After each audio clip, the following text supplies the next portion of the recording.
ముందుగా ఇంత ఓపిక్గా ఇంత సేపు ఉన్నారంటే ఒక సమోసా మీద చాలా మెచ్చుకోవాలి. సో అందుకని ఎందుకు అంటే ఈ సమోసాలు 1000 కాదు 1,00,000 తిన్నా మన స్వేచ్ఛకు సమానం కాదు అది. అందువల్ల ఇక్కడ ఇప్పుడు నేను ఇంతకుముందు పృథ్వీతో కూడా అన్నాను, ఇక్కడ చాలామంది చాలా విషయాలు మాట్లాడారు. బహుశా అన్ని విషయాలతో అందరూ ఏకీభవించరు. కానీ నాగరిక ప్రజాస్వామిక సమాజానికి ఉండాల్సిన లక్షణం ఏంటంటే ఏ అభిప్రాయాలు ఉన్న వాళ్ళైనా ఒక వేదిక మీద ఉండి మాట్లాడగలగాలి. అది నాగరిక సమాజానికి ఉండాల్సిన లక్షణం. సో ఇక్కడ ఉన్న వాళ్ళందరికీ ఒకటే కన్సర్న్ ఏంటంటే స్వేచ్ఛను హరించకూడదు. ఇక్కడ మాత్రం డిఫరెన్స్ ఏం లేదు కదా ఎవరికి. భావ ప్రజ్ఞా స్వేచ్ఛను హరించకూడదు. భారత రాజ్యాంగం కల్పించిన ఆర్టికల్ 19(1)(a)లో కల్పించిన భావ ప్రజ్ఞా స్వేచ్ఛను హరించకూడదు. హరిస్తే ఏం చేస్తారు? కేసులు పెడతారు. నేను అన్నాను అరెస్ట్ చేస్తారని భయమా సార్ అన్న. భయం ఉంటే యాంటిసిపేటరీ బెయిల్ పోతాను. నేను పోలే కదా అన్న. ఇంతవరకు యాంటిసిపేటరీ బెయిల్ పిటిషన్ వేయలేదు, వేయను కూడా. ఎందుకంటే నవ్వుతూ అన్నా నా జీవితంలో చాలా అనుభవాలు వచ్చాయి, అసెంబ్లీతో సహా. ఒక జైలు అనుభవం రాలే, అది కూడా పోయి చేస్తే నా ఆత్మకథ పూర్తవుతుంది ఇంకో చాప్టర్ అని చెప్పాను. సో అందువల్ల అరెస్ట్లకు భయపడే వాళ్ళమైతే ఇక్కడ దాకా రాకనే పోయేవాళ్ళం.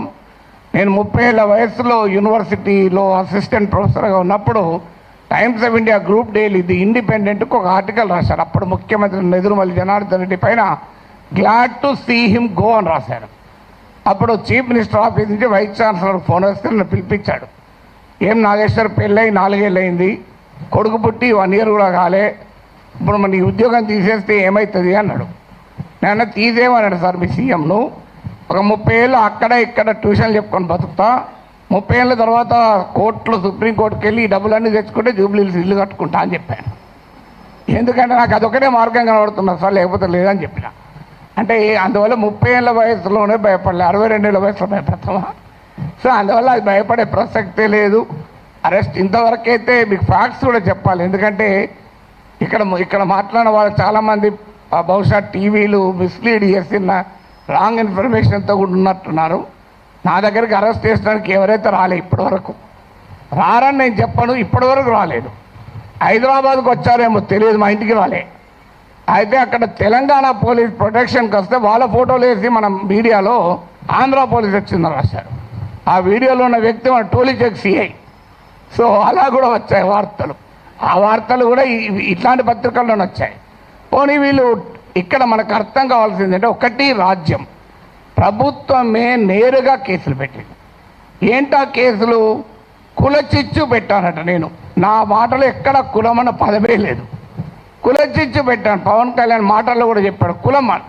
అసలు నేను ఎక్కడ కులం తీసానో నాకు ఇప్పటికి అర్థం కాలే. ఇప్పుడు ఒక అంశం వచ్చినప్పుడు అనేక మంది భిన్నమైన అభిప్రాయాలు ఉన్నవారు ఆ అంశాన్ని వరకు సమర్థిస్తుంటారు. అది ఏ కులం వాళ్ళైనా కావచ్చు, ఏ ప్రాంతం వాళ్ళైనా కావచ్చు, ఏ రాజకీయ భావాలు ఉన్న వాళ్ళైనా కావచ్చు. ఇప్పుడు దీన్ని మైక్ అనాలి. దీన్ని మైక్ అని ఒక కులం వాళ్ళకి చెప్తే మైకు, ఇంకో కులం వాళ్ళు చెప్తే కాదు స్టిక్ అంటారా? ఒక పార్టీ వాడికి చెప్తా మైకు, ఇంకో పార్టీ వాడికి చెప్తా బాటిల్ అంటారా? ఎవరైనా మైక్ అనాలి. సో దానికి కుమ్ముకైనట్టు కాదని. తర్వాత ప్రాంతం అని కూడా తీశాడు పవన్ కళ్యాణ్. ప్రాంతం అని తీస్తే ఎవరు తీశారు ప్రాంతం? నిజంగా ఇక్కడ వచ్చిన ఇన్ని సంఘాలు ఉన్నాయి, వీళ్ళు తీయలే. తెలంగాణ సంఘాలు మొదలు ప్రాంతం అనే ప్రస్తావనే తీయలే. ఆ ప్రస్తావన తీసింది కూడా ఆ 2 పార్టీల వాళ్ళే. నువ్వు తెలంగాణ వాడివి, ఆంధ్రప్రదేశ్ రాజకీయాల గురించి ఎట్లా మాట్లాడతావు? అయ్యమ్మ నేను అమెరికా వాడిని, అక్కడ ఓటర్ ఆడ మాట్లాడుతున్నా కదా, ఇరాన్ పైన మాట్లాడుతున్నా, ఇరాన్ ఓటర్నా? ఇది ఎక్కడ సిద్ధాంతం అయ్యా? మీరైతే ఇక్కడ ఇల్లు కలిగి ఉంటారు, ఆస్తులు కలిగి ఉంటారు, మేము మాట్లాడకూడదంటే ఎట్లా? తెలంగాణలో ఉన్న పుట్టినవాడిని కనుక తెలంగాణ వాడి కనుక మాట్లాడద్దంటే ఎట్లా? అంటే కులం తీసింది మీరు, ప్రాంతం తీసింది మీరు, మళ్ళీ మమ్మల్ని కులము ప్రాంతం తీశారంటున్నారు. ఎంత ఆశ్చర్యమో చూడండి. ఇక అది కులం చిచ్చు పెట్టారని కేసు పెట్టారు. అక్కడ కులం ప్రస్తావన కూడా చేయలేదు నేను. ఇంకో కేసు ఏంటిది? ఈవెన్ నోటీస్ ఇవ్వకుండా కూడా అరెస్ట్ చేయొచ్చు 3 ఏళ్ళు. ఏంటంటే అదంటే అల్లర్లు సృష్టించేదానికి పనిచేశారట. నేను ఇప్పుడు ఈ ఇన్సిడెంట్ జరిగి 10 రోజులు అయింది. ఎక్కడ అల్లర్లు అయింది? 2 దోమలు కూడా ఎవరు చంపలే, 4 ఈగలు కూడా చంపలే. అల్లర్లు ఎక్కడే? పోనీ ఏమన్నా 2 కుక్కలు కొట్లాడుకున్నాయా? అరే ఏమో ఏంది ఇది? మీకు అల్లర్లు సృష్టించారు.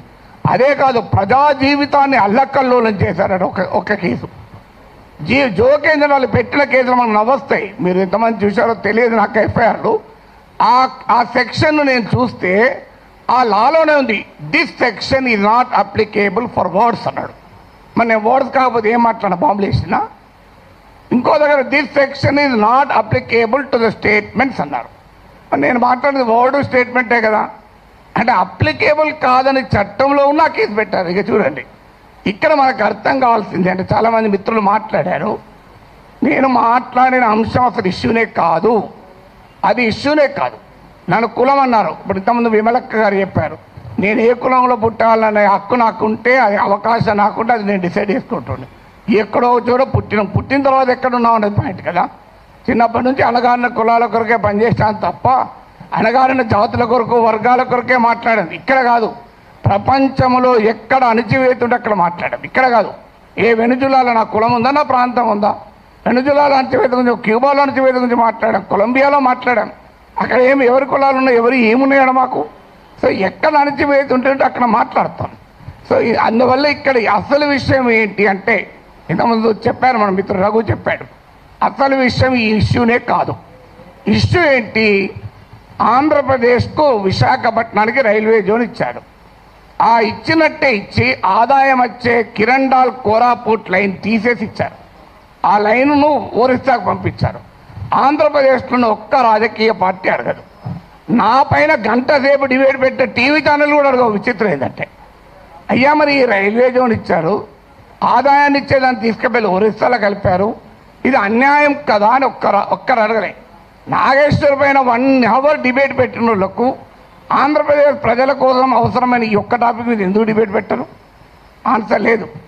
ఇక మీకు మచిలీపట్నం పామర్రు ప్రాంతంలో మీకు విలువైనటువంటి ఆయిల్ అండ్ గ్యాస్ నిక్షేపాలని ఓఎన్జీసీ కనుగొంటే అత్యంత దుర్మార్గ చరిత్ర గల వేదాంతకి ఇచ్చేశారు. తూత్కుడిలో ప్రజల్ని చంపినటువంటి వేదాంతకి ఇచ్చారు. ఇది ఆంధ్రప్రదేశ్లో ఏ ప్రధాన పార్టీలు రెండూ అడగలే. ఇక్కడ నా పైన డిబేట్ పెట్టిన టీవీ వాళ్ళు అడగలే. విచిత్రం ఏంటంటే, కానీ నేను అడిగాను, అది కోపం ఏంటంటే ఇలాంటి ఉదాహరణ 100 చెప్పగలుగుతాను. అందువల్ల పబ్లిక్గా క్వశ్చన్ చేయకూడదు. అందువల్ల ఒక్కసారి బెదిరిస్తే దాన్ని డాక్ట్రిన్ ఆఫ్ చిల్లింగ్ ఎఫెక్ట్ అంటారు. అంటే ఒక బెదిరిస్తే వీడు నోరు విప్పడని. కానీ గుర్తుపెట్టుకోవాలి, ఎంత బెదిరిస్తే అంత బిగ్గరగా అడుగుతాం, పని కట్టుకొని కూడా అడుగుతాం. అదే నేను అన్నది. అదే అని యుద్ధం మీరు మొదలు పెట్టారు, నేను ముగిస్తాను అన్నాడు. మళ్ళీ దాన్ని పెట్టుకొని యుద్ధం చేస్తావట అంటారు. అయ్యా నేను ఏమన్నా అందులో క్లియర్గా నా ప్రజా సమస్యల పైన అన్నా. అంటే ఇప్పుడు ఇంకా దానిపైన కేసు పెట్టలేదు. బహుశా ఎఫ్ఐఆర్ ఛార్జ్షీట్లు యాడ్ చేస్తారో తెలియదు.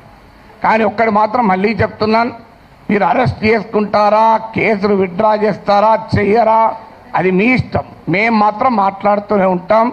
We will die but we will not give up our right to free speech అన్నది మా మాట. చావనన్నా చేస్తాం కానీ మాట్లాడే హక్కుడు వదులుకోము. మీకే అణిచివేత వేసినా దానికి మేము సిద్ధం, సంతోషం.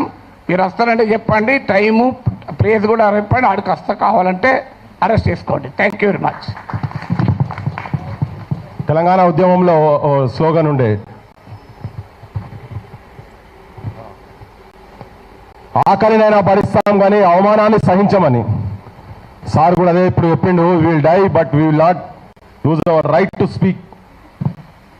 సో దీన్ని కంటిన్యూ చేసుకుంటూ ఈ ఆత్మాభిమానాన్ని చాటేందుకు ఇప్పుడు సార్ మీద చేసినటువంటి దుస్సాహసం ఏదైతే తెలుగుదేశం ప్రభుత్వం, లోకేష్ చేసినటువంటి, పవన్ కళ్యాణ్ వీళ్ళందరూ కలిసి చేసినటువంటి దానికి నేను తెలంగాణ సమాజానికి క్రాంతి దళ్ తరఫున, మా టీం అందరి తరఫున నేను ఒక విజ్ఞప్తి ఏం చేయదలుచుకున్నా అంటే, వాళ్ళ ఆర్థిక మూలాల మీద కూడా కొంచెం దెబ్బ కొట్టాలి. కాబట్టి ఈ హెరిటేజ్ ప్రోడక్ట్స్ ఏవైతే చంద్రబాబు నాయుడు నడుస్తున్నాయో దాన్ని ఈ రోజు నుంచి మన ఇళ్ళందరం బైకాట్ చేయాలని నేను అందరికీ విజ్ఞప్తి చేయదలుచుకున్నా. నిజమైన తెలంగాణ వాదులు, మనుషులను ప్రేమించేటువంటి ప్రతి ఒక్కరూ ఇటువంటి దుర్మార్గులు తీసుకొస్తున్నటువంటి బిజినెస్ దందాల మీద దెబ్బ కొట్టాలి, హెరిటేజ్ను బంద్ చేయాలని చెప్పని మీ అందరికీ విజ్ఞప్తి చేయదలుచుకున్నా. ఇప్పుడు ఆఖరికి కొన్ని తీర్మానాలు రాసినాం. మా రాణా ప్రతాప్ చదువుతాడు, జర్నలిస్ట్. సో అందరికీ నమస్తే.